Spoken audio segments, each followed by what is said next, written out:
तो आज का ये वाला हमारा सवाल है आयोडोलैक्टोनाइजेशन का।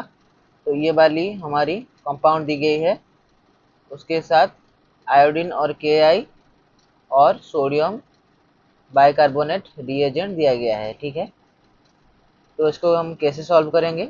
सबसे पहले तो देखो हमारे कंपाउंड में क्या है, यहाँ पर एक डबल बॉन्ड है और ये आयोडीन है। ठीक है, तो हम क्या करेंगे कि डबल बॉन्ड का अटैक कर पाएंगे आयोडीन पे।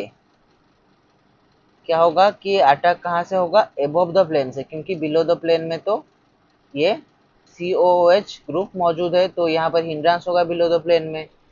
तो क्या होगा कि एबव द प्लेन से आयोडीन अटैक करेगी और यहाँ पर I प्लस के रूप में अटैच हो जाएगी और यहाँ पर ये एक 3 मेंबर वाली रिंग बन जाएगी। ठीक है, अब सोडियम बाइकार्बोनेट का क्या काम है कि सोडियम बाइकार्बोनेट में जो ये बाइकार्बोनेट आयन है वो क्या करेगा कि एसिडिक हाइड्रोजन को एब्स्ट्रैक्ट करेगा, और वो कहाँ है, यहाँ पर COOH यानी कार्बोक्सिलिक एसिड पे एक एसिडिक हाइड्रोजन है जिसको वो एब्स्ट्रैक्ट करेगा।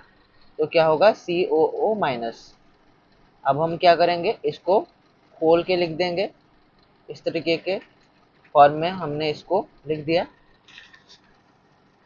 तो अब यहाँ पर हम देख सकते हैं कि ये जो ऑक्सीजन है इस पे जो नेगेटिव चार्ज है वो अटैक कर सकता है यहाँ पर इस 3 मेंबर वाली रिंग पे। ठीक है, तो वो क्या करेगा कि इस वाले कार्बन पे अटैक कर देगा और ये वाला जो बॉन्ड है ये टूट जाएगा।